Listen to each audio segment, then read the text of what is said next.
2028 లోపల పాక్ ఆక్యుపైడ్ కాశ్మీర్ అనేది ఇండియాలోకి భాగమయ్యే అవకాశాలు చాలా ఎక్కువగా ఉన్నాయి. జై శ్రీరామ్. 2022 నుంచి 2025 అక్టోబర్ వరకు మొత్తం 19 ప్రెడిక్షన్స్ అనేవి నేను చెప్పినట్టు జరిగినాయి. అవన్నీ కింద డిస్క్రిప్షన్ లో ఇవ్వడం జరుగుతోంది. వృశ్చిక రాశికి అధిపతి కుజుడు. వృశ్చిక రాశి అనురాధం 4 పాదాలు, జ్యేష్ఠ 4 పాదాలు, విశాఖ 4వ పాదం ఉంటది. ఈ నక్షత్రం వాళ్ళందరికీ నేను చెప్పే వార ఫలితాలు వర్తిస్తాయి. ఈ వారంలో వృశ్చిక రాశి వారికి కుజుడు, శుక్రుడు, రవి 3 గ్రహాలు మాత్రమే యోగిస్తున్న మిగతా గ్రహాలు వ్యతిరేక ఫలితాలు ఉన్నాయి. ఇక్కడ 12వ స్థానంలో బుధుడు ఉన్నారు. పెసలు దానం చేయండి, ఇబ్బందులుంటాయి. లేకపోతే గనక లక్ష్మీదేవిని ఆరాధించండి. వారంలో ఇంకా మంచి ఫలితాలు ఉంటాయి. మంగళవారం రోజున, గురువారం రోజున ముఖ్యమైన పనులు స్టార్ట్ చేస్తే కనుక ఖచ్చితంగా విజయం సాధిస్తారు. శనివారం రోజున మాత్రం ముఖ్యమైన పనులు స్టార్ట్ చేయకండి. స్టార్ట్ చేసిన వ్యతిరేక ఫలితాలు వస్తాయి.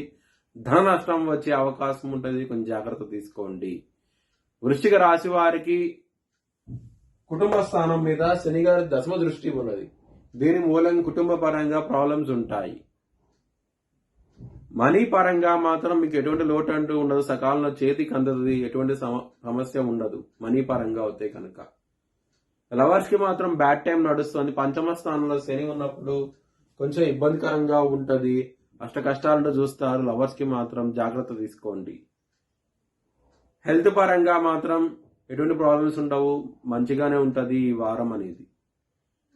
శత్రువులు అనే వాళ్ళు చాలా అధికంగా ఉంటారు. దొంగ దెబ్బ తీసే అవకాశం ఉంటది. కాలభైరవ అష్టకాన్ని చదువుకోండి. చాలా చాలా మంచి ఫలితాలు ఉంటాయి. బిజినెస్ పరంగా మాత్రం చాలా బాగున్నది ఈ వారం అనేది. మీరు ఇంపోర్ట్ ఎక్స్పోర్ట్ బిజినెస్ చేస్తే కనుక చాలా బాగుంటది ఈ వారం అనేది. మ్యారేజ్ పరంగా మాత్రం బాగున్నది. సప్తమాధిపతి అయిన శుక్రుడు లగ్నంలో ఉండటం మూలంగా మ్యారేజ్ పరంగా మాత్రం చాలా బాగుంటది ఈ వారం అనేది. వృత్తి పరంగా మాత్రం మీకు దశమాధిపతి అయిన సూర్యుడు లగ్నంలో ఉండటం మూలంగా వృత్తిపరంగా కూడా చాలా బాగుంటది ఈ వారం అనేది. కానీ శత్రువులతో మాత్రం చాలా చాలా జాగ్రత్తగా ఉండండి. ఈ వారం అనేది అంత అనుకూలంగా లేదు మీకు. మీ భవిష్యత్ వివరాల కోసమై హెచ్ఎల్ఎన్ జ్యోతిష్యాలయాన్ని సంప్రదించండి. Please like, share and subscribe my channel.